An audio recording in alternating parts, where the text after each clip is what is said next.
লাউঞ্জে কাটিয়ে দিলাম। এখন সকাল, স্নান টান করে আমরা বেরিয়ে যাব।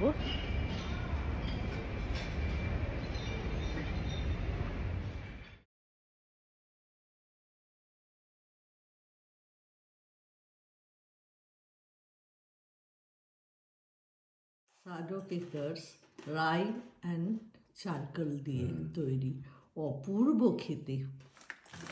এখন আমি স্যুপটা বানাবো। অর্গানিক পেঁয়াজ, অর্গানিক রসুন আর এই সবজি, এটা হলো লঙ্কা, এটা দিয়ে আমি বিনস আছে, বকুলি আছে, আর এটা হলো বেবি